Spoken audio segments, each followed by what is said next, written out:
Hola, buenas noches a todos. Bienvenidos una noche más a nuestro webinar de todos los viernes de ciencias bíblicas.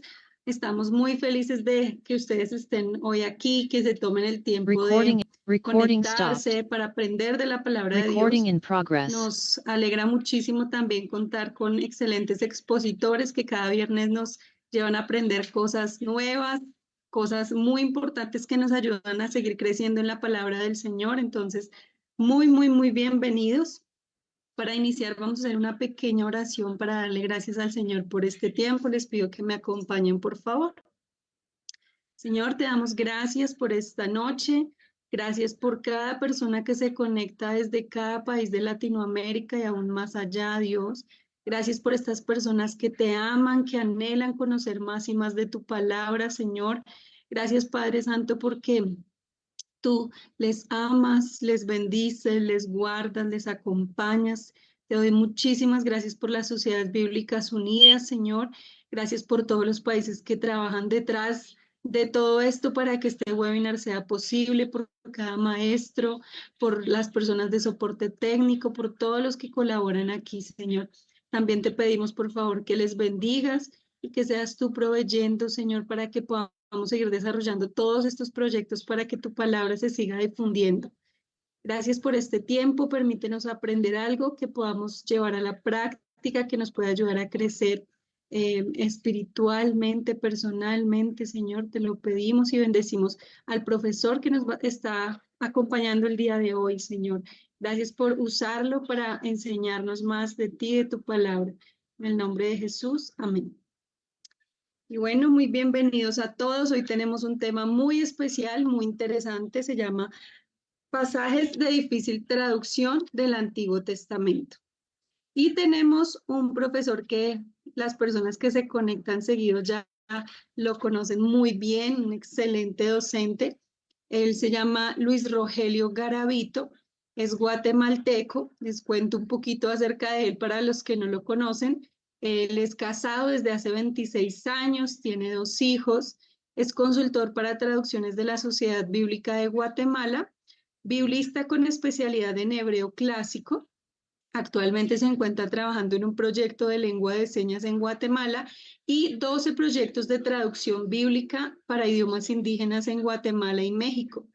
Además, ha participado en el equipo de revisión de la Biblia de Dios Habla Hoy 2020-2022.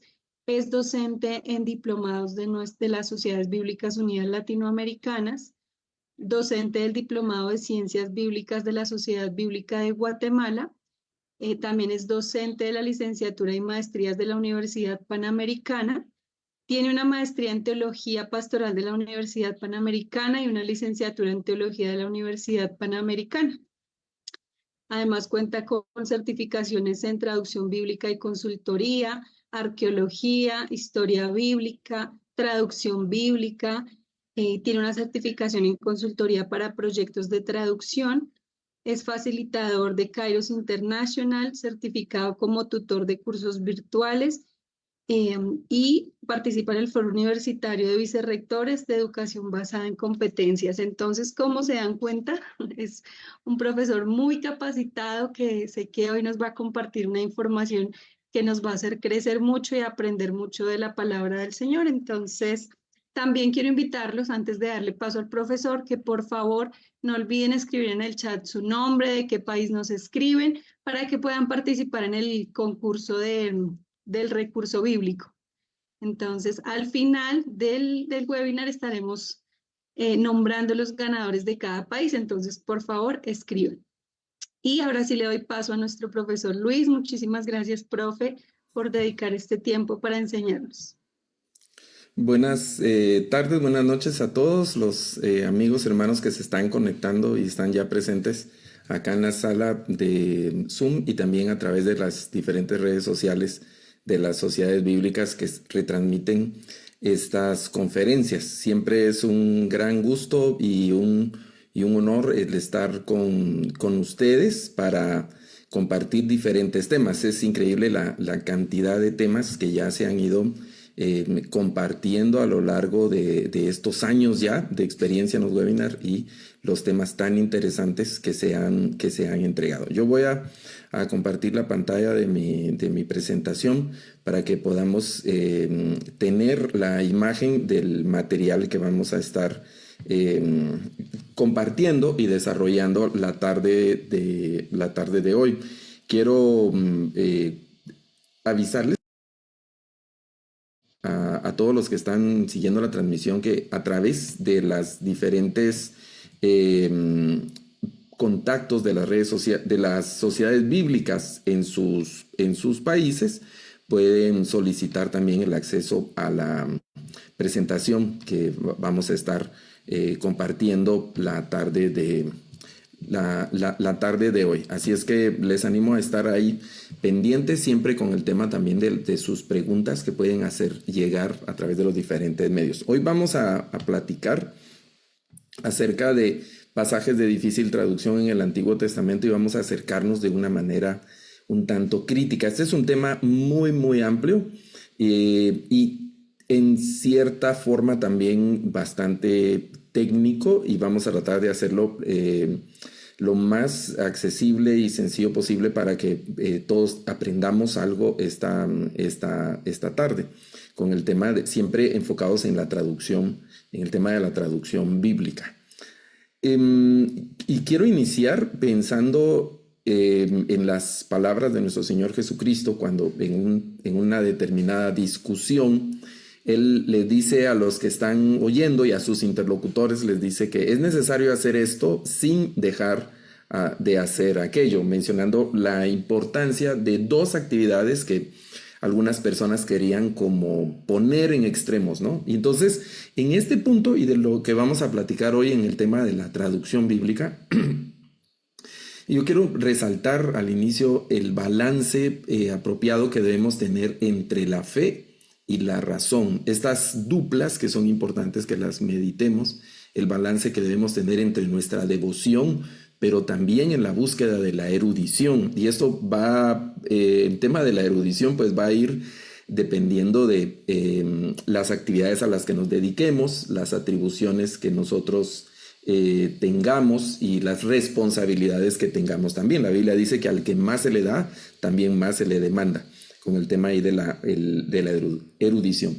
Debemos de, pues sí, aceptar y tener en mente nuestras confesiones, pero también debemos de dedicar en un balance apropiado el tema de la investigación, siempre relacionado con el tema bíblico. Debemos dedicarnos a nuestras actividades devocionales como la oración, la búsqueda espiritual, pero no debemos descuidar la lectura principalmente la lectura del texto bíblico.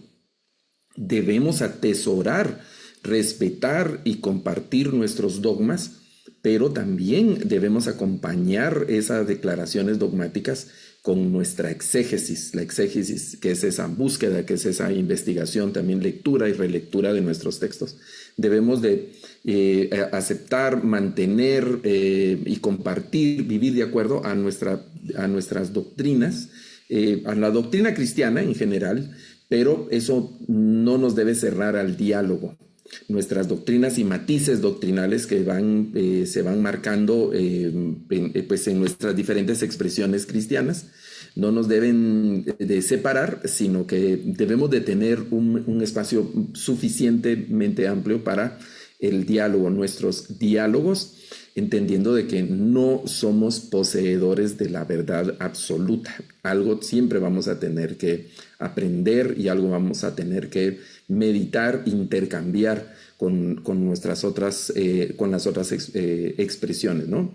Quería iniciar con eso precisamente porque pues hoy vamos a abrir el texto en algunas cosas y vamos a entrar en algunos detalles que algunas personas en algún momento están un tanto nerviosas por esos asuntos, ¿no? Se habla, por ejemplo, en el tema bíblico, en el tema de la traducción bíblica, de errores o variantes. Hay mucha gente, tal vez no mucha gente, pero hay algunas personas que enfatizan mucho en errores de determinadas Biblias, de las Biblias, y vamos a poner un ejemplo, por ejemplo, una de las Biblias más queridas, o tal vez la más querida, la más querida por la mayoría de cristianos evangélicos protestantes en Latinoamérica es la Reina Valera, particularmente la versión del 60. Y hay algunas personas que mencionan que está llena de errores y que tiene errores. Bueno, ahí es donde precisamente entra el diálogo y hay que pues tener como algún argumento y suficiente conocimiento como para calificarlo de esa manera. Yo quiero decir esta tarde que más que errores debemos de aprender a dialogar con las variantes que hay en el texto bíblico. Y hay diferentes tipos de variantes en el texto bíblico. Hoy, entre las traducciones, diferentes tipos de variantes. Hoy vamos a hablar de dos particularmente, aunque si usted ha estado presente en diferentes webinars, tiene en mente que ya hemos hablado de algunos de estos temas, ya los hemos tocado, los han tocado algunos de los expositores cuando se habla de traducción, cuando se habla de versiones bíblicas, cuando se habla de esos temas, ¿no? Pero vamos a volver a tocar el tema de variantes, que son variantes de traducción, y las variantes que son textuales. Eso en el contexto general de la traducción bíblica, particularmente del Antiguo Testamento. Eso, digamos que abre aquí la puerta para un webinar posterior de dificultades de traducción en el Nuevo Testamento. Hoy nos vamos a quedar exclusivamente con el Antiguo Testamento. Entonces, tengamos en mente estos dos tipos de variantes, unas que son variantes de traducción y otras que son variantes textuales. Hay que decir que en general, las Biblias, sobre todo, aquí vamos a meter las manos al fuego por las Biblias que respaldan las sociedades bíblicas y las agencias bíblicas que son aliadas de la misión bíblica de las sociedades bíblicas en Latinoamérica y en el mundo. Hay otras organizaciones, incluso hay personas particulares que están lanzando traducciones bíblicas, pero que hay algunas de ellas que son un tanto peligrosas. Tal vez hacia el final, tenemos un tiempo, vamos a comentar algo, por lo menos de un par que andan por ahí circulando. Y es así, diríamos, no errores dentro de la traducción, sino que todo el proyecto es un error. No solo algunos pasajes del texto, sino que el proyecto en general es un error. Y absolutamente no recomendables esos textos. Si tenemos algún tiempo, lo vamos a compartir un poco más adelante. Cuando hablamos de variantes de traducción, estamos hablando de que en las diferentes versiones bíblicas vamos a encontrar la misma expresión, pero, es decir, el mismo sentido de la expresión, pero con diferentes palabras. Yo tengo aquí un ejemplo del Nuevo Testamento y un ejemplo del Antiguo Testamento en 12 versiones distintas. Y todas tienen el mismo mensaje, el mismo significado, el mismo contenido en términos generales, pero con diferentes palabras. Por ejemplo, la Reina Valera 60, este es 1 Tesalonicenses 5:17, un versículo pequeñito, elegí a propósito por el tema de la visualización. Dice, orad sin cesar. La Reina Valera contemporánea dice, oren sin cesar. Exactamente las mismas palabras, solo cambia ahí el vosotros por el ustedes. Luego, oren en todo momento, dice Dios habla hoy. La Torre Samat dice, orad sin intermisión, sin parar. Ahora hay unas versiones en inglés que dicen oren sin cesar, haciendo la traducción, pray without ceasing.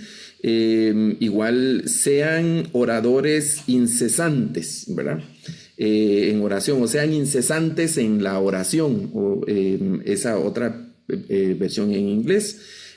Oren perseverantemente, ¿verdad? Esa es parte del no cesar, sino perseverar, entendiendo perseverancia en la insistencia, en la constancia. Nunca dejen de orar, dice otra versión, oren constantemente.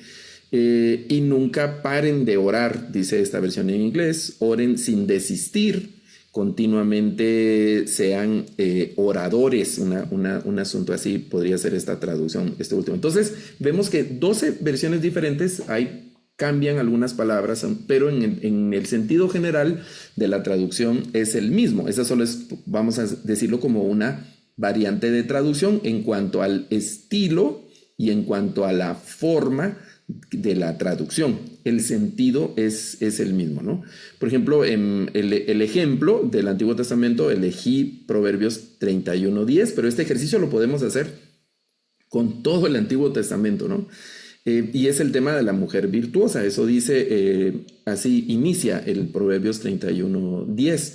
Habla de la mujer virtuosa, mujer ejemplar, mujer hacendosa, mujer completa, mujer ideal. Esta la puse, pero sí me sorprende, ¿no? Ese es también un punto ahí como para investigación, porque habla de mujer varonil. Menciona esta versión, que es interesante, ¿no? Por eso mi admiración ahí de ¿qué? ¿Cómo están traduciendo mujer varonil? Una mujer varonil. Bueno, mujer valiente, mujer extraordinaria, mujer fuerte, mujer de acendrada virtud. Este es, digamos, un lenguaje muy elegante, ¿verdad? Mujer de carácter, una buena ama de casa, en una expresión un tanto más extendida. Entonces encontramos el mismo concepto, pero con diferentes expresiones. Y detrás de esto hay una frase hebrea, que es la frase hebrea que permite este rango de posibles traducciones y vemos que las han usado todas estas versiones bíblicas, a excepción de aquí del numeral 6, que me llamó la atención, el mujer varonil. Bueno, de ese tema. Entonces, esas son las variantes de traducción, y como hemos visto en otros webinars, las variantes de traducción las podemos ir clasificando en, por ejemplo, traducciones literales, las traducciones de equivalencia formal, traducciones de equivalencia funcional, las traducciones de equivalencia dinámica, y hasta llegar hasta paráfrasis que se utilizan en algún momento. En cierta forma, cuando predicamos y contamos una historia, pero ya no la leemos, sino que la contamos agregándole matices y otras cosas, estamos haciendo una especie de paráfrasis cuando estamos contando esa historia y no la estamos replicando de manera textual o literal o formal con estas variantes. Por ejemplo, yo tengo el gusto de colaborar en los proyectos de oralidad acá en Guatemala. Y algunos piensan que cuando el narrador presenta la historia está como inventando sus propias palabras, y lo interesante es que todo el proceso de la traducción al formato oral a las lenguas indígenas incluye una parte de memorización. Y entonces cuando se presenta la historia bíblica o la porción bíblica, el narrador la replica así textualmente como una traducción. Por eso se habla de una traducción en formato oral, Fíjense, este ejemplo es el ejemplo de un salmo. El ejemplo de un salmo, está la frase hebrea, si ustedes cuentan aquí, yo la puse con ese propósito principalmente, que contemos las palabras hebreas. Son apenas cuatro palabras hebreas, y de eso surge todo este tema de traducción, porque todavía por ahí hay algunos que tienen la idea de una traducción matemática que debe cuadrar. El texto hebreo tiene 10 palabras, entonces el texto español debe tener 10 también, y un asunto así. Ese es un tema del que hemos hablado antes, que en la mayoría de los casos no se puede realizar de esa forma. Por eso vean aquí, la expresión hebrea tiene 4 palabras, y de ahí surge todo esto, ¿no? Una traducción literal, que las traducciones literales en muy pocas ocasiones tienen un sentido correcto en español, ¿no? Puede ser que, algunas veces cuando traducimos de manera literal, palabra por palabra, del hebreo o del griego, en el caso del Nuevo Testamento, resulta que es ya una traducción posible, como una traducción final, podríamos decir, al español, pero en la mayoría de casos hay que hacer algún arreglo para que suene bien en español. Entonces ya no es una traducción literal, sino pasa a ser otro tipo de traducción. Si traducimos literal acá, esta frase diría: escudo mío y cuerno de mi salvación, cuerno de salvación mía. Mi, y luego esta última palabra, que en realidad es como un acantilado, a eso se refiere, como una especie de peña alta, y está aquí entre signos de interrogación, porque esta es una palabra que el significado de la palabra es también, vamos a decir, complicado, pero que hace referencia principalmente al rostro de una montaña que está cortado y que es elevada, que es alta. A eso hace referencia.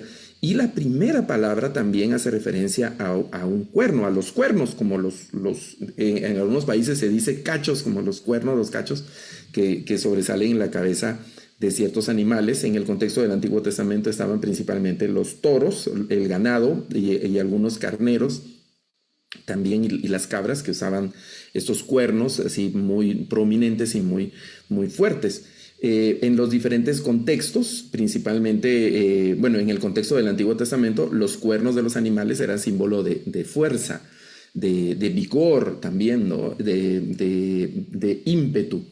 En otros contextos, los cuernos, que alguien tiene cuernos o le pusieron los cuernos, tiene otro significado, ¿no? Que no es necesariamente muy agradable, pero en el contexto del Antiguo Testamento sí. Entonces el salmista le dice al Señor que el Señor es su cuerno de salvación, su cuerno de salvación. Eso es bien interesante. Esa sería la traducción literal. Una traducción formal puede ser escudo mío. Esto es ya siempre respetando la forma, el orden y algunas palabras, pero ya haciéndole algunos arreglos para que suene mejor en español.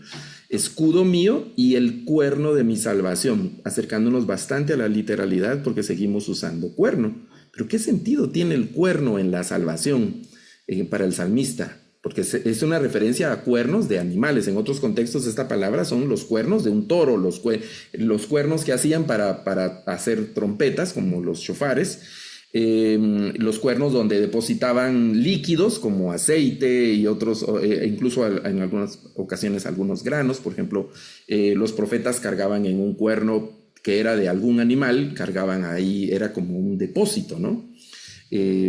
A esos cuernos se está haciendo. Pero ¿qué sentido tiene el tema del cuerno de la salvación? Bueno, precisamente por su simbología, el tema de lo que implicaba. Los cuernos eran señales de defensa, de ataque, de fuerza, y eran de alguna manera como la protección. Y el salmista toma ese significado para hablar de cómo el Señor es como un cuerno de su salvación. Fíjense todo lo que estamos diciendo a partir de esa palabra.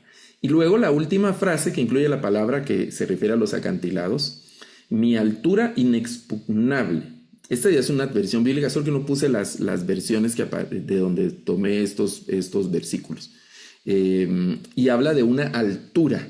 Esto hace mucha referencia también, si uno tiene la idea sobre todo del salmista David, cuando él anda huyendo. Normalmente la mayor parte de su huida la hizo hacia al desierto de Judá, hacia el sur de Israel, donde hay acantilados. Es un lugar muy seco y las montañas son pedregosas, muy pedregosas. Y entonces él se refugia en los lugares altos donde era difícil escalar y un asunto así. Eso trae a la mente también la historia, por ejemplo, de la resistencia en Masada, donde los romanos no pudieron llegar. Era muy difícil llegar a Masada por el lugar estratégico donde habían puesto la ciudad. Una traducción más funcional, y aquí ya se acomoda un poco más al sentido, al significado, y se aleja de la literalidad, porque la literalidad en estos casos, en lugar de ayudarnos, lo que hace es confundirnos y no nos permite obtener realmente el significado. Entonces ahora nos acercamos un poco más al significado, ya no traduce la literalidad en estas traducciones de la funcional en adelante. Escudo mío y fuerza de mi salvación. Ahora ya no es cuerno, sino que ahora es fuerza de mi salvación y mi alto refugio. Ahora ya habla de por qué mi altura o mi acantilado o mi peña alta. ¿Qué sentido tiene? Bueno, el sentido en el contexto del Salmo general es un refugio, donde el salmista se refugia en lo alto. Difícil que llegue un depredador, difícil que lleguen los enemigos, y si llegan, pues los enemigos quedan expuestos porque están vulnerables en el momento que están subiendo. Entonces, una buena idea, hacer el refugio ahí en lo alto. Una traducción más dinámica, si recuerdo aquí, creo que esta es TLA, dice: me proteges como un escudo. Ahora habla de protección, un poco más extendida la idea, y me salvas con tu poder. Tú eres mi alto escondite. Y una paráfrasis de eso puede ser: no tengo miedo porque estoy rodeado de su amor. Con su poder me guarda de todo lo malo y me esconden tan alto que nada ni nadie puede hacerme daño. Todas estas son variantes de traducción porque venimos del mismo texto, estamos analizando el mismo texto, pero las diferentes estrategias de traducción permiten que vayan variando. Otro asunto muy interesante del tema siempre de variantes de traducción, porque voy a regresar aquí a una lámina, vimos el caso del cuerno que es keren, esta palabra que es keren, se refiere a un elemento físico, pero que tiene un significado, un simbolismo, ¿no? Y aquí, en estas láminas, no tenemos tiempo de analizarlas todas. Yo hice un listado, que no es exhaustivo, pero es un listado de algunas de las partes de nuestro cuerpo, el cuerpo humano, que tienen una simbología. Por ejemplo, es bien interesante el tema de esta palabra hebrea, que es af, así suena, af, literalmente significa nariz. Eso es lo que significa nariz. Pero en el contexto de los pasajes se hace referencia a un como resoplido cuando se está muy enojado, cuando se está airado, y entonces cuando se habla de enojo y se habla de ira, se habla de af, ¿verdad? Y en algunos casos dice que se encendió literalmente diría, se encendió la nariz del Señor. Entonces imaginen así, que le salen llamas al Señor aquí o se le está prendiendo su nariz, aparte del antropomorfismo y esas cosas. Pero hace referencia a eso, al tema de la nariz. ¿Qué otra podríamos hablar? Por ejemplo, el tema de los riñones, el tema del temor, por ejemplo, que se estremecen los riñones, ¿verdad? En algunos, hay una palabra, creo que esa no la agregué, de una palabra que se puede traducir como vísceras o tripas, ¿verdad? Las tripas, las entrañas se traducen en algunos casos donde, pues por las diferentes emociones que sentimos, ¿no? Ya sea emociones positivas como un enamoramiento, una alegría o algo donde hay una reacción física, química. Ahora sabemos por la ciencia lo que pasa en nuestro cuerpo. Hay una descarga de sustancias que hacen que sudemos, que se nos enrojezca el rostro o que entremos en un estado así de medio shock, ya sea por una alegría o por un susto o una cosa así. Y entonces esas partes de nuestro cuerpo tienen un significado. Por eso es que en muchos pasajes, cuando se mencionan estas partes del cuerpo, no se traduce literal, sino que se traduce el significado que tiene. Por ejemplo, esta palabra, ¿dónde está? La palabra regem, que significa literalmente matriz, ¿verdad? Y entonces el Señor, en algunas expresiones se diría que el Señor tiene matriz hacia su pueblo, ¿no? Que le tiene, pero el tema de la matriz hace referencia como a los sentimientos que experimenta una madre por su recién nacido, el amor materno, ¿no? Aunque en el extremo, el profeta Isaías menciona de mujeres que pueden llegar a abandonar a sus criaturas, y el Señor agrega que el amor de él, en el capítulo 49 de Isaías, supera todo eso. Entonces es el tema de pasajes donde se encuentran referencias a los miembros de nuestro cuerpo, que no se pueden traducir de manera literal, porque entonces rompería el significado del pasaje, sino que se debe traducir el simbolismo. Por ejemplo, el tema de los pechos femeninos, ¿no? Pero el tema de los pechos y la mención de los pechos en el texto bíblico, en estos pasajes, no van en el sentido erótico, sino van en el sentido de estar con la provisión necesaria, el alimento, los cuidados maternales, y en algunas imágenes de los profetas, sobre todo, el tema de la paz, de la seguridad, de la tranquilidad que expresa un niño que está siendo amamantado en los pechos de su madre. Y en otros contextos, el tema de madurez, al ser destetado, al ya no necesitar de los pechos de la madre, que en esos contextos se expresa el tema de la madurez. Algo más común de la mayoría es el tema de la nuca o de la parte posterior del cuello, la cerviz. Endurecer la cerviz es sinónimo de rebeldía, es sinónimo de soberbia, de altivez. Doblar la cerviz sí, es un significado de sometimiento en el texto. Entonces vamos a encontrar, al comparar versiones bíblicas, que algunas traducen de manera literal y otras traducen la simbología o el significado que tienen esos pasajes, donde aparecen referencia a alguna parte de nuestro cuerpo. Estas son asuntos de variantes de traducción, que son variantes de traducción, donde se decide de qué manera se va a traducir. Pero hay el otro tipo de variantes que estuvimos conversando, son las variantes textuales. Estas variantes textuales derivan del hecho de que tenemos diferentes manuscritos. Por ejemplo, pensemos en el libro, aquí está un ejemplo de Deuteronomio, que hemos visto antes en otros temas. El ejemplo de Deuteronomio, no tenemos solo un texto de Deuteronomio, sino que tenemos diferentes, y aquí estoy hablando de diferentes tipos de manuscritos, incluso diferentes idiomas de manuscritos, y eso amplía el panorama de los testimonios que se dan en el texto. Entonces, estas son variantes, y aquí lo digo en una opinión muy personal, son variantes más difíciles de tratar y son variantes que pueden generar también más desconfianza entre los lectores cuando comparan una Biblia. Insisto en el tema de que queremos mucho a la Reina Valera 60, y entonces lo que hacemos regularmente es comparar una versión con la Reina Valera 60. No es una práctica que podamos sugerir como algo muy apropiado, porque la Reina Valera 60 no debe ser el parámetro de comparación. Es nuestra Biblia que amamos, la que respetamos y la que memorizamos y queremos, pero no la debemos usar como el parámetro de comparación, como la referencia. Es una en el escenario donde hay donde hay otras traducciones. Todas las tenemos que comparar todas.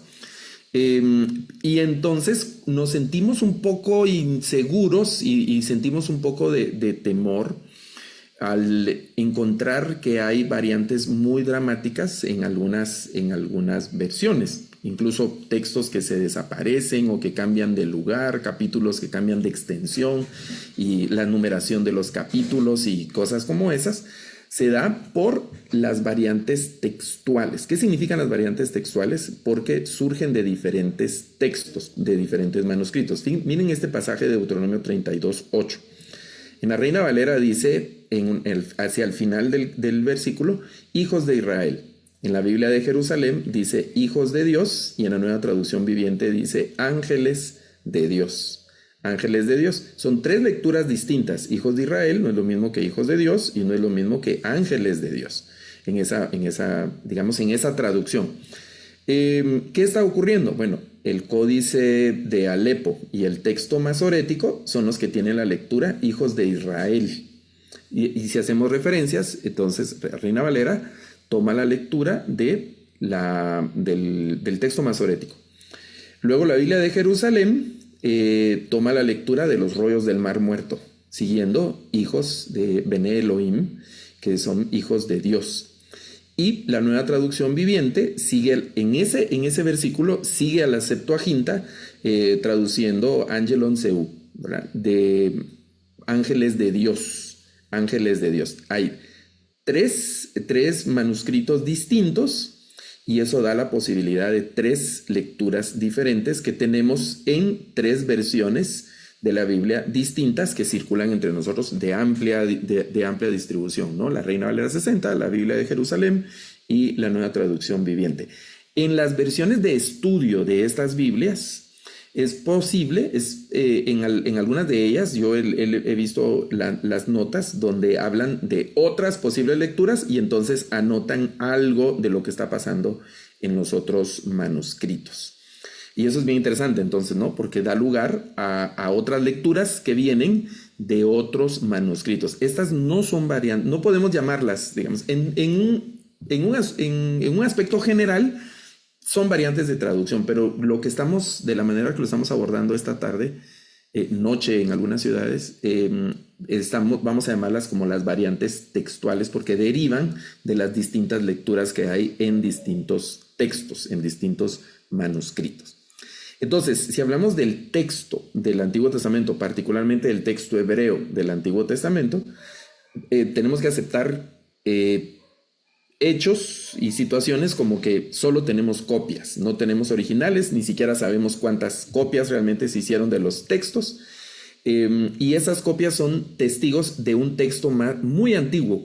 El contenido, aunque la copia sea más reciente, el contenido del texto, es decir, el contenido de esa copia viene de un texto que ha viajado por milenios, por siglos en algunos casos, que es muy antiguo. Entonces viene arrastrando asuntos culturales, viene arrastrando una lexicografía, viene arrastrando costumbres, viene arrastrando asuntos lingüísticos de los géneros literarios, etcétera. Aunque la copia sea reciente, pero el contenido que trae ese texto es un contenido muy antiguo y ahí vienen las complejidades. Otro asunto es que también hay múltiples traducciones, hemos visto por lo menos en la lámina anterior. Hay 2 manuscritos de hebreo, el texto masorético y los códices los manuscritos del Mar Muerto, los rollos del Mar Muerto, pero también apareció ahí la Septuaginta y vamos a ver por ahí que hay otras traducciones. El tema de la antigüedad y el contenido de los textos nos da 2 situaciones en relación a la traducción. Primero son algo que podemos llamar como textos oscuros, porque el significado de una palabra que está presente en una lectura es desconocido. Ya vamos a ver por qué razón. Y también por el deterioro físico, el daño físico que pueden tener algunos manuscritos, que son los textos corruptos, donde la lectura es complicada porque la situación, el estado físico de los manuscritos está dañado y entonces no se puede recuperar la lectura completa. Y en esos casos, en ambos casos, las lecturas y las traducciones son conjeturadas. Y hay que aceptarlo, ¿no? Son conjeturas. Claro que esas conjeturas no surgen de la arbitrariedad, el antojo y la discrecionalidad así absoluta, ciega e incluso irracional de los traductores, sino que son conjeturas basadas en diferentes elementos que aparecen en el tema de la traducción: contexto, el género literario, el autor, el idioma, el tema que se está tratando y todas esas cosas. Entonces se pueden hacer las traducciones conjeturadas en esos pasajes donde el estado físico del texto o la presencia de una palabra de significado desconocido hace que la traducción sea complicada. Estos manuscritos que estamos hablando se pueden ir jerarquizando en el tema de la crítica textual. No vamos a hablar de ellos esta noche, pero van desde el texto masorético, que tiene la prioridad, hasta las versiones armenias, árabes, que son en otros idiomas que se han hecho en siglos anteriores, lo más cercano a las posibles redacciones de los textos originales. Y aquí tenemos múltiples idiomas, principalmente el hebreo, el griego, y más adelante surge el latín, y luego otras versiones bíblicas que sirven, de esos manuscritos que sirven como referentes para la traducción. Entonces hay algo que podemos llamar como tensión entre el texto y el traductor. Y aquí solo voy a leer estas frases, que debemos comprender que es muy diferente traducir e interpretar. Siempre en la traducción va a haber un espacio para la interpretación, precisamente por la presencia de frases literales que al traducirlas de manera literal no tienen sentido. Entonces hay que interpretar el significado de ese símbolo que aparece ahí. Por ejemplo, el cuerno de mi salvación. ¿Qué sentido tendría para nosotros que leemos en el 2024 cuerno de mi salvación?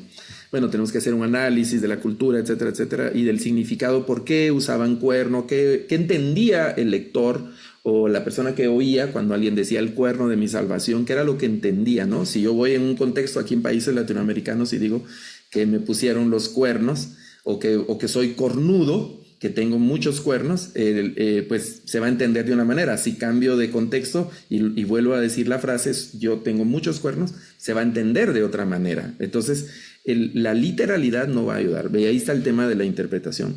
Nuestro enfoque será siempre sobre la traducción. En los casos, algunos de los casos con los que se tienen que enfrentar los traductores, por ejemplo, el choque de los valores éticos entre la cultura del traductor, del intérprete, con la cultura que viene del texto. En estos días hemos estado revisando unos textos de Segunda de Crónicas y hay un sumo sacerdote, por ejemplo, es el sumo sacerdote que toma 2 mujeres, el sumo sacerdote. Y entonces, bueno, el tema de la poligamia ahí en el Antiguo Testamento es un asunto delicado. El papá de Samuel, por ejemplo, el profeta Samuel, era un buen tipo, Elcana, un hombre muy piadoso, etcétera, y tenía 2 mujeres, estaba Ana y Penina, y un asunto así, ¿no? Entonces, el tema ético va a confrontar el tema de la violencia, el tema de la sangre, todas esas cosas que los choques culturales y éticos que hay entre el texto y el intérprete o el traductor es interesante, ¿no? La diferencia abismal entre asuntos ya lingüísticos y gramaticales, la sintaxis, la semántica entre el hebreo y los idiomas como el español, por ejemplo, es un asunto también que se debe de trabajar. Las lecturas tradicionales que se tienen de las versiones que están ya posicionadas con las lecturas basadas en nuevas evidencias. Por ejemplo, nosotros tenemos en mente y tenemos reinando a la Reina Valera 60, lo que hemos dicho. Entonces, todas nuestras demás versiones se comparan con ella y la presencia de la Reina Valera 60 genera una presión sobre las demás traducciones y también sobre el traductor, y se debe cuidar mucho de eso.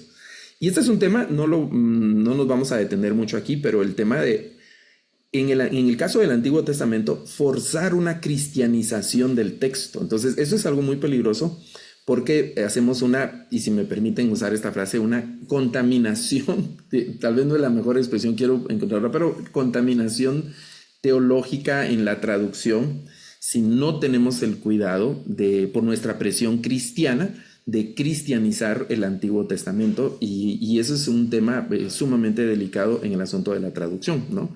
Y sobre todo en el tema de la interpretación también, una cristología, cómo armar una cristología desde el Antiguo Testamento, cómo armar una teología de la Trinidad desde el Antiguo Testamento. Bueno, en el estudio teológico, filosófico, doctrinal, confesional de nuestras diferentes expresiones cristianas, lo podemos hacer, pero no lo podemos meter en la traducción como tal. Y en algunos casos hay una presión para que eso quede presente en el texto propiamente, y eso es, digamos que es una gran presión sobre el traductor. Ok, entremos a unos ejemplos de situaciones que van a ocurrir, y esos son algunos de los casos con los que se enfrenta el traductor del hebreo y del texto bíblico. Aquí solo hay unos ejemplos de la dinámica de la crítica textual. Por ejemplo, en el tema del cambio de letras parecidas, en hebreo hay letras que se parecen, y entonces entre un manuscrito y otro, lo que se piensa es que los escribas, los copistas, cambiaron una letra por otra de una forma involuntaria. Y entonces, al cambiar una letra, el significado es diferente. Por ejemplo, en este caso del Salmo 54:5, la palabra sarim, que significa extranjeros, ¿verdad? Luego hay un testimonio aquí en el aparato crítico del texto que se cambia por sedim, que es ya esta palabra significa arrogantes, y eso le da otro sentido al texto por el asunto solamente el cambio de letras que son parecidas. Este es un asunto interesante porque también digamos, se detecta en el texto que los escribas al momento de copiar se omitieron alguna letra. Recordemos que estamos hablando del elemento humano, el error del elemento humano. Esto se hablan de variantes y de cambios en el texto de manera involuntaria que se omitieron. Entonces, el testimonio de los otros manuscritos que aparecen dentro de lo que conocemos como el aparato crítico del texto sirve para aportar una nueva lectura o para corregir la variante en algunos casos. Por ejemplo, aquí se sospecha que se pudo haber omitido una letra hebrea. Aquí en el aparato crítico la palabra tiene 4 consonantes y aquí en el texto tiene solamente 3. Aquí se lee para ellos, pero la otra lectura, haciendo la corrección, es para su pueblo. La lectura de para su pueblo. Y ese es un asunto interesante de separación o unión defectuosa del texto, se conoce, que es, sabemos que el texto hebreo inicialmente no tenía ni signos para los sonidos vocálicos, ni tenía espacios, estaba todo de corrido el texto, y entonces en algún momento los escribas, los rabinos, tuvieron que separar el texto para asegurar una mejor lectura. Y entonces, al separar el texto, en el texto del Antiguo Testamento, hay varios casos donde se sospecha que hay una separación defectuosa, es decir, no se separó de una manera correcta la palabra y eso da lugar a otra lectura. O que en algunos casos se unió esa palabra, bueno, es una unión o separación defectuosa, se llama ese caso en la crítica textual. Y aquí hay un caso, por ejemplo, esta palabra en este Salmo 73, que se lee, qué bueno es para Israel, es la lectura de la palabra que está encerrada, Dios, ¿verdad? Pero se sospecha de una posible separación defectuosa y entonces surge la palabra ya no para Israel, sino para el justo, Y hay también, en el caso de este par de expresiones aquí en el Salmo 73, la sospecha de otro caso en la crítica textual que se conoce como ditografía, cuando se repite una parte de la palabra, se copia inconscientemente, involuntariamente, se copia 2 veces una letra, una palabra o una parte de una palabra, como en este caso que hay. Si ustedes observan, aquí hay están esta parte de las palabras que son 2 letras hebreas que son iguales, ¿no? Una Aleph se llama esta y esta es una Lamed, y luego se repite Aleph Lamed nuevamente. Entonces hay sospechas de una posible ditografía en ese caso. Y así hay varios casos que se dan y con palabras raras, ¿no? Que aparecen en el texto hebreo, en el análisis del texto hebreo, que es la crítica textual. Otro asunto que hace de difícil traducción pasajes en el Antiguo Testamento es la presencia de palabras desconocidas. Estas palabras desconocidas están clasificadas entre las palabras que se conocen como los hapax legomenon. Esta es una expresión que significa que aparece solamente una vez en el texto esa forma de la palabra. Hay palabras hebreas, se calculan que hay unas 1700 palabras en el texto hebreo que solo aparecen una vez en el texto, una forma. Pero solo hay unas 400 que son estrictamente desconocidas. Y son desconocidas, es decir, no se sabe qué puedan significar esas palabras. Aquí apenas vamos a ver algunos ejemplos. Se sospecha, se hacen estudios. ¿Qué se hace entonces? Por ejemplo, está el texto hebreo y esas palabras se investigan, se extiende el radio de investigación a nivel de las naciones, de las culturas, de los idiomas también que están cercanos a Israel, que comparten el mismo contexto geográfico, para buscar el posible significado de esa palabra. Y sin embargo, algunas de ellas continúan con un significado desconocido todavía. Entonces se conocen como los hapax legomenon. Ustedes pueden buscar en internet hapax legomenon del Antiguo Testamento o del texto hebreo o del Nuevo Testamento, y ahí aparecen en varios lugares los listados completos. Por ejemplo, en Génesis 33:19 se dice que Abraham compró el lugar donde iba a enterrar para hacer una tumba, y que pagó con 100, y luego viene una palabra que es un hapax legomenon. La mayoría de Biblias traducen monedas, ¿verdad? Porque era un pago y traducen monedas, pero en realidad la palabra no se sabe qué significa.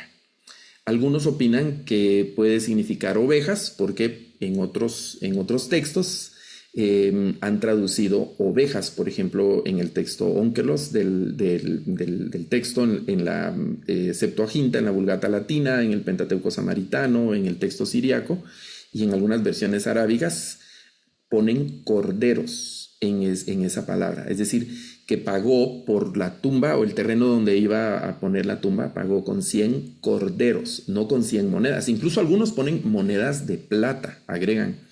Pero el texto hebreo realmente no dice eso. El texto hebreo aparece una palabra hebrea que es un hapax, que no se sabe que era un pago, ¿no? La palabra 100 está suficientemente clara, o sea, son 100 algo, pagó con 100 algo, ¿no?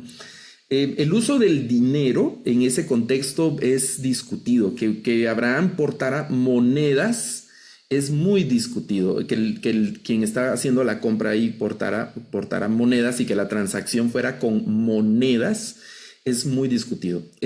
Habrá que hacer un análisis más profundo del tiempo, la cultura, cómo se hacían las transacciones comerciales, y ver eso. Eso nos hace pensar que es más probable que el pago haya sido en especie, es decir, con telas, con plantas, con granos o con ovejas. con ovejas. Y de ahí vienen algunas cosas, ¿no? Porque algunos opinan que con lo que pagó por el terreno donde iba a hacer la tumba, el valor era equivalente a un cordero. Esas son algunas preguntas. Algunos piensan que era una especie de moneda en forma de cordero. Pero eso es todavía más extraño, ¿no? Que hacer una moneda, no sabemos ni de qué tamaños era o qué peso contenía, porque algunos incluso en algunas notas que yo estuve revisando agregan hasta el peso de la moneda, pero toda esa información es conjeturada porque el texto hebreo no lo contiene, no lo tiene, ¿no? No sabemos exactamente con qué se pagó. Ahora, al hacer el análisis cultural, es más probable que el pago haya sido con ovejas que con dinero, ¿no? Que con el tema del dinero. En todo caso, se sabe que se acuñaban algunas monedas, pero que el valor realmente era muy, muy pequeño. Es decir, aunque hubiera pagado con 100 monedas de algo, era casi como que le hubieran regalado el terreno, no era un costo como muy alto de la transacción. Entonces eso nos lleva a pensar más que en ese pasaje el pago fue con corderos o con, incluso algunos opinan que fueron con pieles de corderos, un asunto así. Otros casos en el texto hebreo son el tema del uso de partículas enfáticas. Por ejemplo, hay una partícula que se agrega a algunas palabras, que es la partícula na. La partícula na es una partícula que tiene un carácter como de imperativo, pero no en el asunto de orden, sino en el asunto de súplica. Cuando en las expresiones aparece la partícula na, que se agrega al final de las expresiones, se podría traducir por favor o te ruego. En muchos casos, en algunas versiones bíblicas traducen ahora como una especie de orden en algunas situaciones, pero es más, la partícula na tiene esa característica de ser más de suplicante del ruego, ¿no? Por ejemplo, en Osana, que es una expresión que usamos nosotros, que aparece en el Salmo 118, si recuerdo bien, el Hoshana, que es de Señor, sálvanos, ¿verdad? Incluso sálvanos ahora o sálvanos ahorita o te rogamos. Y es bien interesante cómo van las traducciones en el Salmo 118. Aquí yo estoy analizando el Primera de Reyes 18:43, cuando Elías, en el 43, Elías le dice al siervo Ale na, que es sube ahora, ¿verdad? Así traducen algunas Biblias, que sería como te ruego que subas. En este momento va a llover y entonces Elías le dice al siervo que vaya a ver ahí arriba de una montaña y le dice te ruego que subas, sería la traducción, más que la orden de te sube ahora, ¿no? El tema de la partícula na. Pero antes, en el versículo 41, creo yo, de este capítulo, Elías le dice la misma expresión al rey Acab. El profeta Elías se la dice al rey Acab, pero no usa la partícula na, sino que solamente le dice ale, de que suba, ¿verdad? Nada más que suba, y eso sí se percibe un tono más tosco, más rústico del profeta dirigiéndose al rey que dirigiéndose al criado. Normalmente tenemos la imagen de un Elías muy rudo, de un Elías muy bravo, de un Elías muy serio, pero es interesante en este versículo cómo utiliza la partícula na, el narrador de la historia, poniéndolo en los labios de Elías cuando se dirige al siervo y no cuando se dirige al rey. Y eso, digamos, yo estoy pensando, ¿no? En el cierto, ese es un pensamiento mío que estoy tomando de esta lectura, el cierto desprecio y desdén que el profeta tenía para con el rey, pero que no lo tenía para con su siervo. Y en algunos casos, por ejemplo, aparece esa partícula na cuando Dios le habla a Abraham en Génesis 13, cuando Dios le habla a Moisés y cuando Dios le habla al profeta Isaías en el libro de Isaías. Digamos, Dios se dirige a estos personajes según el testimonio bíblico, y en la expresión de Dios aparece el na, como que si Dios estuviera rogando o pidiendo por favor, en un tono no de orden directa, sino en un tono más suplicante, en el asunto de cuando se dirige a algunos de estos siervos como Abraham, Moisés y el profeta Isaías. Bueno, y aquí cuando hablamos de los hapax legomenon, que hemos dicho que son expresiones que aparecen una vez en el texto bíblico, ¿cómo debemos abordarlos? ¿Cómo debemos de considerarlos? Bueno, primero examinar la fonología, porque algunos consideran que los hapax fueron utilizados en el contexto por el tema fonético del idioma, en el hebreo. Ver la morfología de la palabra, eso ha ayudado mucho para hacer relaciones de palabras que no sabemos el significado, pero que hay otra palabra que la raíz es parecida, entonces se puede acercar el significado. En algunos casos hacen un traslado directamente de los significados, pero ver la morfología de las palabras es importante, analizar semánticamente la palabra, hacer una investigación de la etimología de la palabra, examinar el contexto interno de la Biblia, ¿no? De palabras que estén cercanas, y el contexto del pasaje donde aparece el hapax, y examinar en la medida de lo posible el contexto externo, es si esa misma palabra la utilizan los otros pueblos y la utilizan las otras naciones que están ahí cercanas del texto hebreo. Investigar desde la crítica textual cómo otros manuscritos, incluso en otros idiomas, tradujeron ese hapax, ¿no? Y ahí ayuda mucho, por ejemplo, el tema de la Septuaginta, el tema de la Vulgata, incluso el Pentateuco Samaritano y otros textos para hacer esa información. Cotejar toda la información que se obtiene y ya de último llenar los agujeros que queden, las lagunas que hayan, y aquí vienen como las traducciones conjeturadas a partir de toda esa investigación. Por eso les decía que hay un espacio para las conjeturas en la traducción, pero que no va a ser antojadizo o discrecional, sino que va a ser basado siempre en la investigación. Y hay un caso muy interesante de un hapax que aparece en el Salmo 139, verso 16. Pues la traducción que hacen la mayoría de Biblias es mi embrión, que es lo que tengo aquí entre paréntesis, que es la palabra hebrea golem, que en realidad no se sabe con exactitud qué pueda significar. En otros textos, digamos, y en otros pasajes extrabíblicos aparece como una materia que todavía no tiene exactamente forma, y la traducción que se ha preferido es la parte del embrión. Este es un pasaje, digamos, muy delicado con el tema de toda la ideología pro-abortista o no abortista de ese tema, y nosotros pues apoyamos mucho el asunto de este pasaje por el respeto a la vida desde la concepción. Entonces este es uno de los pasajes claves para hacer defensa frente a toda esa vorágine pro-abortista, pero tenemos que aceptar también, porque este es parte como de los argumentos en contra de los que nosotros ponemos frente les decía, la presión pro-abortista, de que en el texto bíblico no dice embrión. Entonces debemos aceptar que pues literalmente no dice embrión, ¿no? Pero debemos analizar el contexto del pasaje, y el contexto del pasaje sí hace referencia a la formación previa al nacimiento y al cuidado divino y a todas esas cosas divinas previo al nacimiento, aunque en el texto literalmente no diga embrión, ¿verdad? La palabra golem no significa embrión, de hecho no se sabe con exactitud el significado. Entonces eso significa que se rompe todo el argumento el cuidado de Dios y todo el asunto de la vida desde la concepción. No, porque no podemos, digamos, apoyar toda nuestra argumentación en un pasaje que no debemos, porque tampoco dice embrión. Es que la Biblia dice que Dios vio el embrión. Sí, pero si hay en la contraparte de los argumentos, hay una persona un poco astuta y con conocimiento, nos va a decir, sí, pero ahí no dice embrión.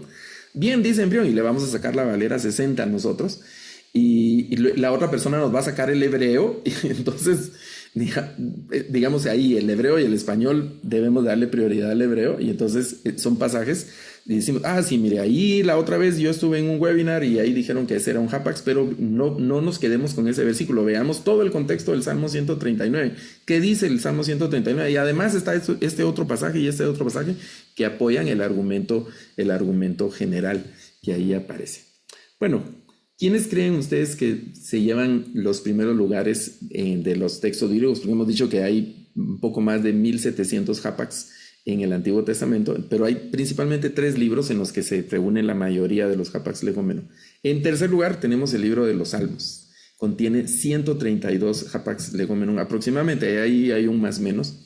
En segundo lugar tenemos el libro de Job con 145 hapax, y el primer lugar se lo lleva el profeta Isaías con 201 hapax en el texto, siempre en el texto hebreo. Otro tema que hace relativamente complicadas las traducciones de algunos pasajes son el uso de fórmulas que son enfáticas en algunos textos y que el significado puede variar dependiendo del contexto donde se encuentren. Por ejemplo, en el Salmo 55:6 aparece la expresión mi yiten, que en hebreo la traducción literal sería quien diera. Esa es la traducción literal, quien diera, que es una especie de subjuntivo, de una expresión subjuntiva con este quien diera, que equivale a la expresión popular ojalá, ¿verdad? Ojalá, que es una expresión así de una aspiración, de un deseo. Expresa un deseo intenso. Es el equivalente a un Dios quiera, o sería el equivalente a qué bueno fuera o qué bueno sería, cosas como esas, ¿no? El Salmo 55:6 aparece la expresión milliten cuando dice ¿quién me diera alas como de paloma? Dice el salmista, la Reina Valera 60. La Reina Valera contemporánea dice cómo quisiera tener alas de paloma. Y aquí está la expresión, el milliten, el cómo quisiera. Literalmente la traducción sería quién diera, porque es del verbo natán, que es del verbo dar, está en un imperfecto. Ahí el prefijo, los que conocen algo de hebreo, que es el prefijo yid, que es particularmente del imperfecto hebreo. Y otras expresiones como la Dios habla hoy, es que ha puesto ojalá tuviera yo alas como de paloma. A algunos no les agrada mucho la expresión ojalá, que tiene un origen árabe, dentro del texto, pero se ha incorporado no como una palabra religiosa, sino como una expresión popular de una aspiración. Ay, ojalá que tal cosa, ¿verdad? Ay, ojalá, y lo usamos de manera popular y entendemos el sentido. No es como sería como la invocación a otras deidades o un asunto así. Esta traducción habla de ay, que tuviera alas como las tiene la paloma, ¿verdad? Esta creo que es la traducción del Nuevo Mundo, que habla de esa aspiración, incluyendo ese ay, que no está literalmente en el texto, pero que en el contexto general y en el género literario en el que se está participando aparece y encaja muy bien. El otro caso de complicaciones de textos en el Antiguo Testamento es la presencia de expresiones culturales muy propias, que en el caso del texto hebreo serían hebraísmos. Cada nación, nosotros tendríamos, por ejemplo, en Guatemala decimos chapinismos y habrían, no sé, las expresiones que son de Ecuador dirían ecuatorianismos, no sé cómo se dice en su país, ¿verdad? O colombianismos o chilenismos, o bueno, de expresiones que se entienden únicamente en esa región, ¿no? Y cuando las sacamos de esa región, la gente ya no entiende a qué se refiere. Están presentes en el texto bíblico también, y entonces no se traduce de manera literal, sino hay que comprender a qué se refiere. Hay un caso solamente aquí de la duplicación de sustantivos, en este caso implicando engaños. Por ejemplo, en el Salmo 12, verso 2, aparece la expresión Belev Balev, que es esta última parte que es Lev, que hace referencia al corazón. Pero aquí sería en el corazón y corazón, sería la traducción literal, en el corazón y corazón. Pero ese hebraísmo de la repetición de sustantivos implica engaño. Entonces, todas las Biblias van a traducir engaño de corazón o doblez de corazón, y algunos se habla de hipocresía. Tener doble corazón o doblez de corazón implica engaño, implica hipocresía. Pongo un rostro, pero estoy mintiendo, estoy engañando a las personas. Eso es el corazón. En el caso del Salmo 12, que la frase es Belev Balev, se repite el sustantivo con otros elementos que aparecen ahí en la frase, pero el sustantivo se repite implicando el engaño en el corazón. En Crónicas aparece una frase parecida que es Velo Lev Balev, siempre repitiendo, yo tomé aquí el caso del corazón, se repite el tema del corazón para implicar el asunto del engaño. Aquí es sin engaño por la primera frase que es veló, veló lev alev, ¿verdad? En esas expresiones. Otros pasajes que tienen que ver el asunto de las implicaciones del pasaje, ya no es el tema de la literalidad, sino el tema de lo que implica la traducción. Por ejemplo, en Malaquías, capítulo 1, verso 2, verso 3, aparece una frase que es muy importante para el tema de toda la teología del Antiguo Testamento y parte de la teología del Nuevo Testamento. La frase de a Jacob amé a Jacob y odié a Esaú. Realmente eso es lo que el texto debe decir. Bueno, el hebreo aparece el verbo ab, que es amar, y el verbo saná, que es el verbo aborrecer. Incluso podría traducirse como el verbo odiar. Pero esa es la mejor traducción, que Dios realmente odió a Esaú. Bueno, no se debe entender como en el sentido pasional de amar y odiar, sino se debe entender en el sentido de elección. Estos verbos implican, no, digamos, en este contexto, no en el sentido de pasional, sino en el sentido de la elección, que es lo que hace Pablo. Pablo cita a Malaquías en Romanos capítulo 9, cuando está hablando de asuntos de elección. Incluso dice Pablo, no habían hecho nada, estaban en el vientre y no habían hecho nada, y Dios eligió a uno y no eligió al otro. No es que odió al otro, sino que al elegir uno, el otro quedó descartado. Eso es lo que hace la TLA, por ejemplo, en Biblias como la TLA. En Malaquías, la lectura de este pasaje dice, recuerden, le está diciendo el Señor en Malaquías, recuerden, israelitas, yo preferí a Jacob y no a Esaú. Pero no hay una carga de odio, porque el tema aquí es un tema muy delicado y puede derivar en interpretaciones muy peligrosas con el tema del odiar a Esaú, ¿no? Y aquí pongo la referencia de la interpretación que hace Pablo en Romanos capítulo 9 en este tema. El último ejemplo, luego vamos a ver conclusiones y vamos a quedarnos ya con algunas preguntas. En Primera de Reyes, de 14:24, estos son también pasajes que aparecen en otros, se traduce en muchas Biblias como sodomitas. La palabra hebrea que aparece es la palabra kadesh. Ese es el masculino, kadesh, y kedeshá es la forma femenina. Están los kodashim y los kedashot, que son las formas plurales de Kadesh, pero esta raíz viene de Kadosh y la mayoría de nosotros tenemos la idea de qué significa Kadosh, que significa santo, o se refiere a la santidad. Entonces estas palabras Kadesh, Kedeshá, Kedashim o Kedashot, que son palabras que literalmente significan santos. ¿Por qué Dios va a estar enojado, como en Primera de Reyes 14, si hay santos entre Israel? O que la gente vaya a visitar a los santos. ¿Por qué está enojado? Bueno, porque no, la traducción literal, si hacemos la traducción literal, sería santo o algo que tiene relación que está relacionado con la santidad, pero no es ese el uso que se daba a estas expresiones, sino que hace referencia a gente que el oficio que tenía era hacer ritos paganos en lugares de adoración pagana, y estos ritos incluían la mayoría de veces relaciones sexuales, ¿no?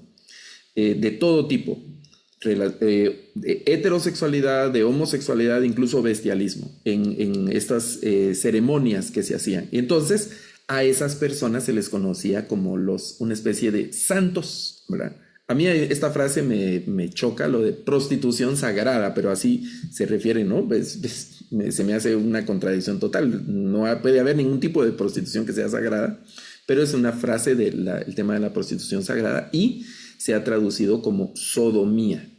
El adjetivo sodomía ha derivado de la historia de Sodoma, precisamente porque en estas celebraciones cúlticas paganas que se realizaban en todo el contexto de Canaán y el contexto del norte de Canaán,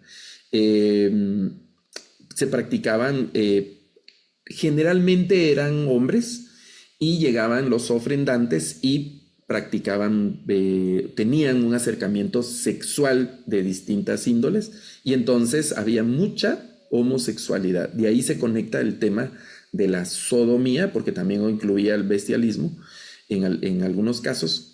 De ahí es que se ha traducido este Kadesh como sodomitas, como el tema de sodomitas, implicando en español el tema de sodomitas, la perversión, ¿qué más? La lujuria y toda clase de vicios de sexualidad.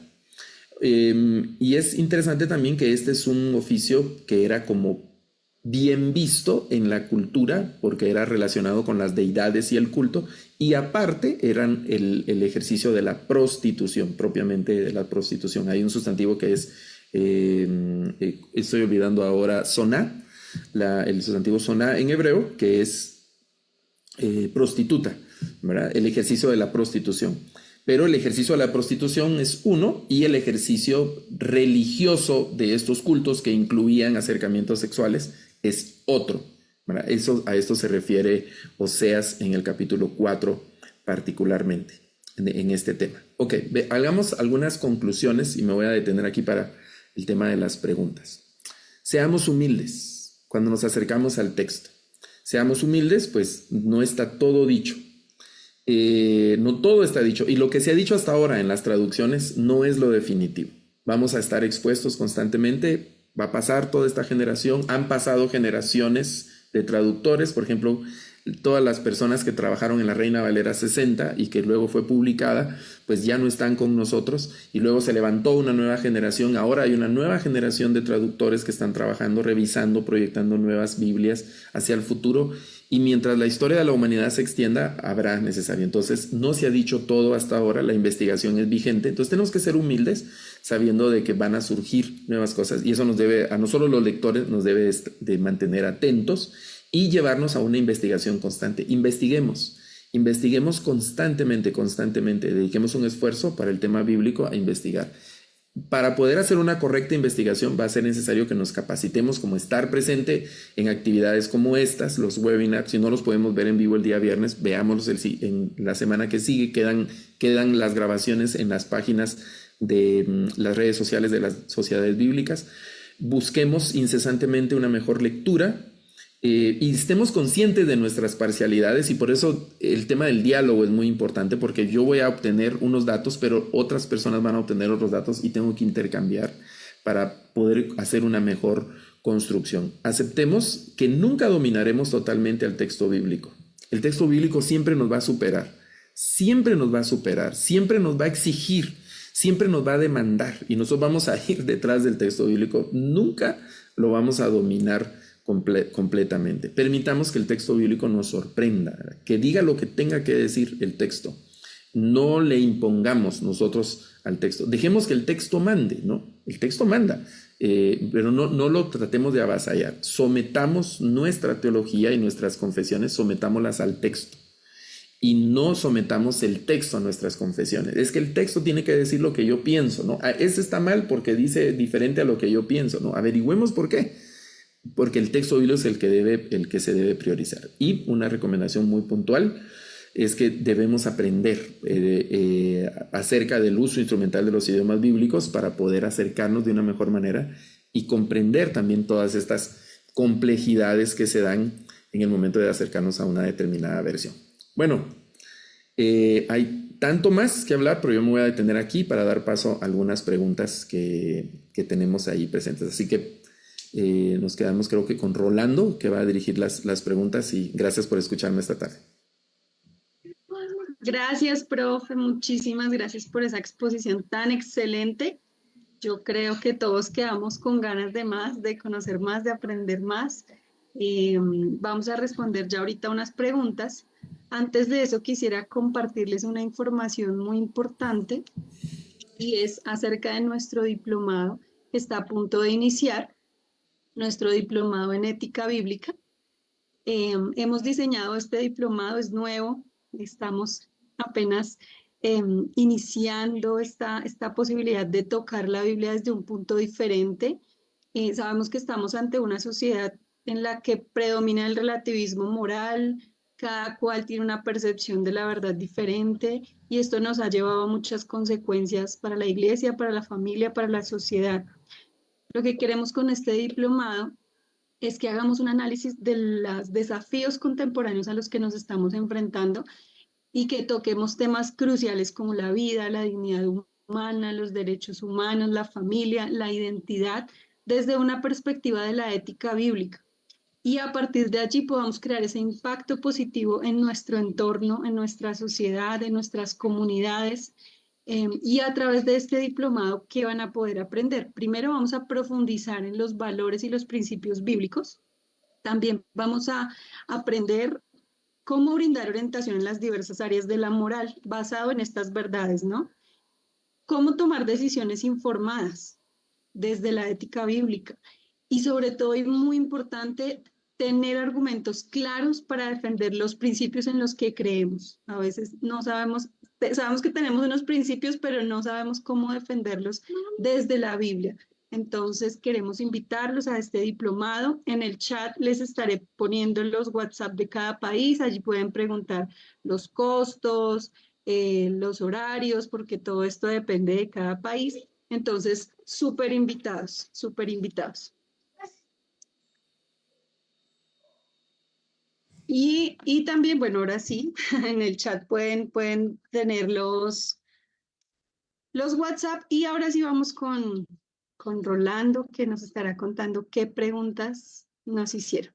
Sigue, Rolando, gracias.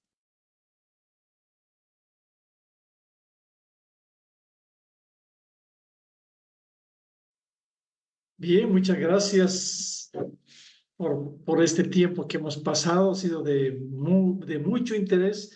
Y bueno, yo tengo que ahora confesar y decir que estoy muy preocupado, profesor, porque hay unas preguntas muy interesantes, nos va a hacer rascar la cabeza, pero también nos va a llevar a un desafío a tenerlo. Bueno, entre estas voy a ir un poquito seleccionando. Tengo como 7 preguntas.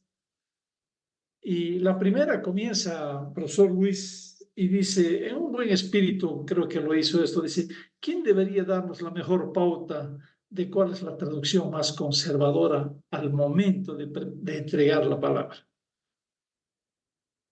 Bueno, hemos hablado aquí de diferentes criterios para evaluar la calidad o la pertinencia de las traducciones. Estamos viendo hoy, por ejemplo, evaluar o tenemos el conocimiento de que en todas, sin excepción, en todas las versiones bíblicas se dan esos dos tipos de variantes, ¿no? Las variantes de traducción y las variantes textuales.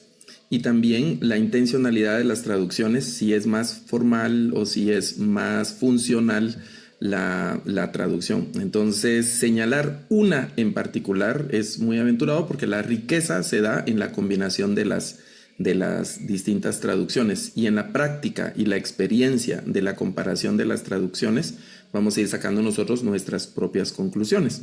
Y también es un tema un poco de gusto en relación con algunas Biblias con las que yo me identifico más.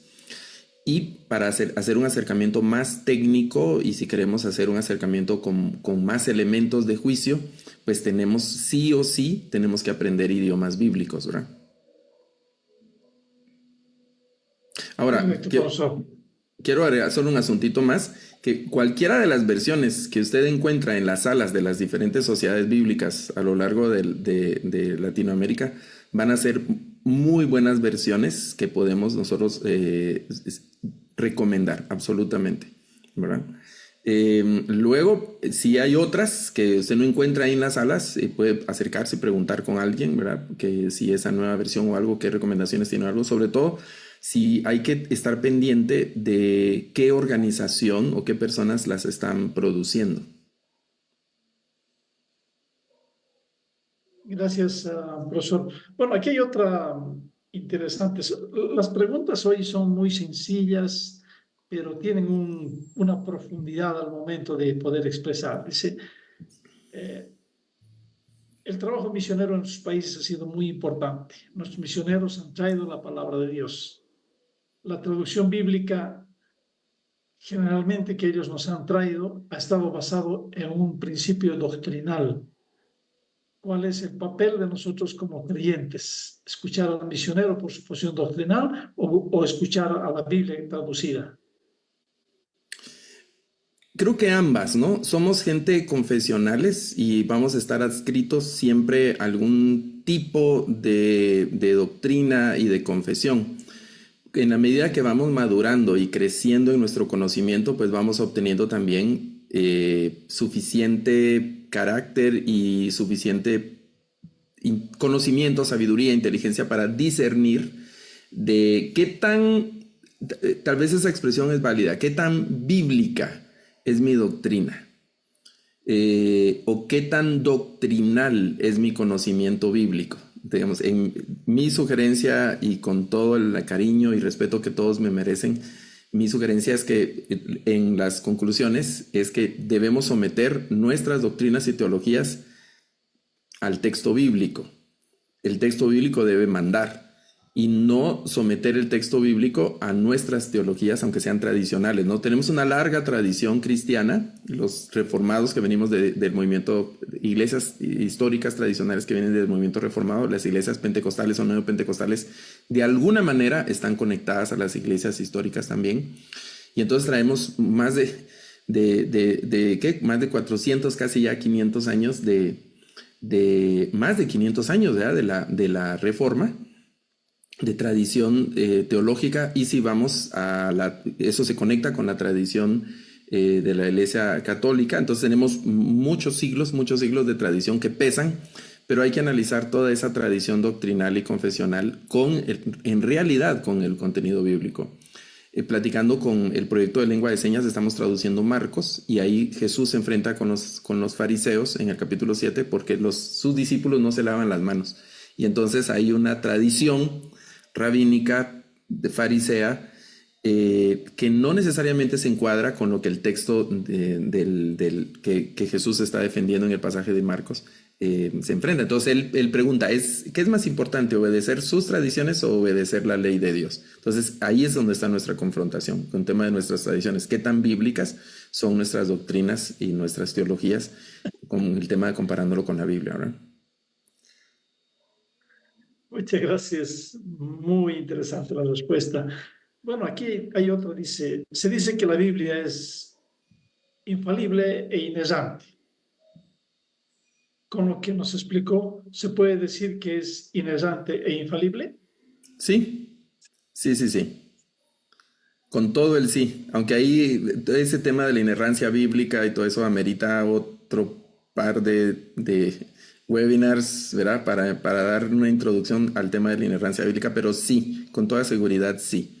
Hay un concepto de algunos que consideraban como inspirados, por ejemplo, de la revelación total y cosas como esas, incluso plenaria, todo eso se habla, los originales, pero que eso va como degradándose en la medida de las copias, incluso las traducciones. Pero yo me he atrevido a decir que el acompañamiento divino está presente también en el tema de las traducciones y que podemos tener la absoluta certeza de que Dios nos está hablando con estas versiones bíblicas que podemos leer y acercarnos al texto en el idioma y en el formato que necesitemos o que prefiramos, y ahí Dios nos va a hablar y nuestra vida será llena de esa luz y de esa paz que aporta la palabra del Señor en estas traducciones también, ¿verdad? Así que sí. A pesar de lo que hemos hablado hoy, en medio de todo eso, sí. Perfecto, gracias. Ahora, aquí hay otra pregunta también que tiene que ver con los textos oscuros. Uno dice, ¿por qué debemos mencionarlo si nuestro deber es aceptarlo por fe? Y ahí viene la pregunta, ¿cómo traducir entonces correctamente un texto oscuro en Mateo cuando nos dice, si tu ojo es ocasión de caer, sácalo de ti, o si tu mano derecha te es ocasión de caer, cortala? Bueno, el tema de los textos oscuros tanto en ambos testamentos hay que aceptar que las traducciones son conjeturadas, no son, vamos a decir, como con la absoluta certeza, porque no hay, pues sí, es oscuro porque hay una palabra o una frase que no se sabe qué significa y hay que aceptarlo, digamos, se acepta, y si alguien dice, no, ya sabemos todo, pues no sé, no sería algo verdadero, eso no sería honesto, ¿no? La honestidad implica aceptar que en el texto bíblico, que es muy antiguo, que contiene, el contenido es muy antiguo, aunque la copia sea más reciente, incluye términos y palabras que no se saben que puedan significar. Entonces recurrimos a las estrategias. En una de las láminas vimos qué tratamiento podemos darle a esas palabras para, basado en todas ese proceso, entonces hacer un tratamiento, hacer una traducción conjeturada. No sé qué significa esta palabra, pero podemos decir esto de esta palabra. ¿Basados en qué? Bueno, y ahí hay una serie de pasos. No solo en lo que yo pienso, yo creo, a mí me gustaría o yo opino, sino que basado principalmente para unirlo todo en una palabra sería una investigación muy seria. Y eso se ha hecho con estas palabras, ¿no?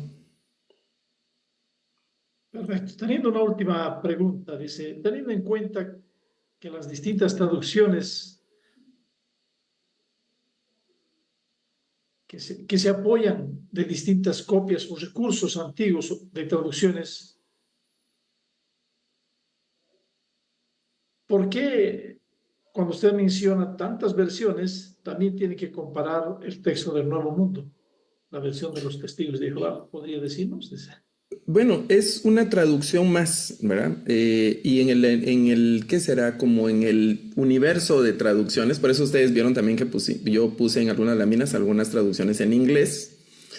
Y si yo supiera otros idiomas, las pondría a otros idiomas, ¿no? Si yo supiera alemán o supiera ruso o chino o algunos de los idiomas del Pacífico, de esos países, o si supiera suajili o si supiera árabe o algo, pues pondría versiones en esos idiomas. La traducción del Nuevo Mundo es una traducción más que debemos pues compararla, ¿verdad? Y evaluarla en algún sentido. Y estos elementos, no debemos tenerle, ¿cómo será? Prejuicios a ninguna de las versiones, pero sí hacer un acercamiento consciente y a partir del acercamiento que tengamos, entonces hacer conclusiones, ¿verdad? Perfecto, profesor Gravito, muchas gracias por este tiempo. En verdad hemos sido enriquecidos y uno de los participantes expresa y dice, excelente, muy bueno, pero muy corto. Muchas gracias, qué rico entender esto.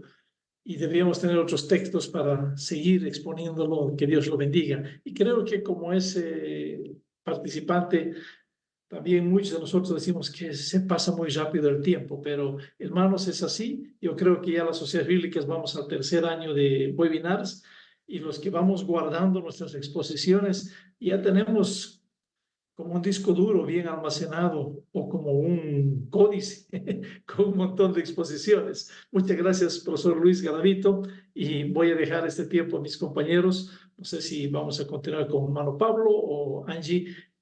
Continuamos dando nombres de nuestros hermanos bendecidos en este día.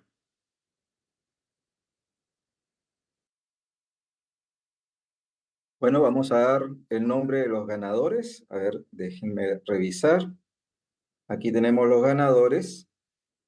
Serapio Velázquez de Guatemala, Ivonne Zambrano de Perú, Elder Morales de Costa Rica, Cristian José de República Dominicana, María Lorena Valle de Ecuador, Manuel Gamboa de Colombia, Ernesto Ecos de México, Lucía Zapana de Bolivia y Yaili Valdés de Cuba. A todos ellos pueden ponerse en contacto con la Sociedad Bíblica de su país y pueden solicitar el recurso bíblico.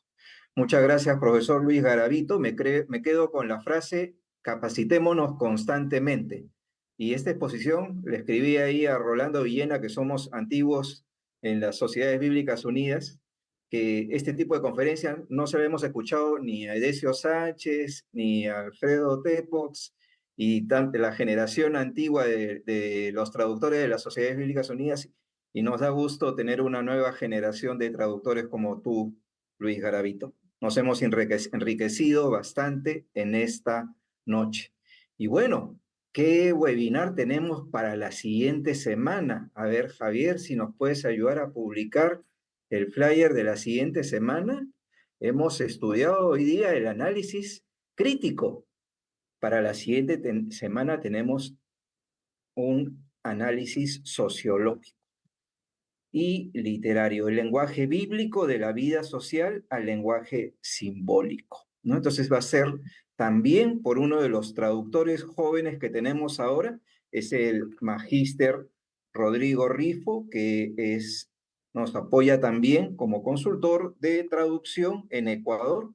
Él es magíster en estudio bíblico de la Universidad de Deusto, Bilbao, de España. Así que no se pierdan la próxima semana y pasen la voz para que, así como ahora nos hemos quedado con esa miel de querer seguir recibiendo más, también invitemos a otras personas para que puedan crecer en el conocimiento bíblico. Y vamos a despedirnos con una oración. Te agradecemos, Señor, porque tu palabra permanece para siempre. Te agradecemos, Señor, porque sigues hablando en nuestro tiempo, en nuestros días. Señor, permite que podamos crecer en tu conocimiento y podamos hacer un estudio profundo y serio de tu palabra.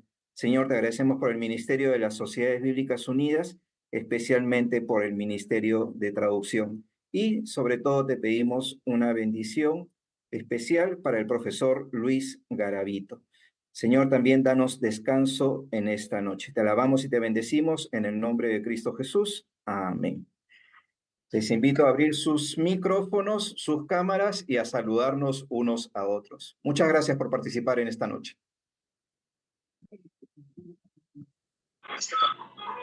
Gracias, Dios Pablo. bendiga, Gracias a todos. Saludos desde Lima. Gracias. Un abrazo. Gracias. Excelente Hermano conferencia. Pablo, la Biblia de Jerusalén, Bendiciones. Gracias. Dios le bendiga, Cristian José de República Dominicana. Viernes, primero de Dios, Lima, Perú. de México. Un abrazo para todos. Bendiciones, muchas gracias. Bendiciones, gracias. Muy buena Bendiciones de Lima, Perú. Dios le acá bendiga en a Estados todos. Unidos, gracias. Muchas bendiciones. Gracias, bendiciones.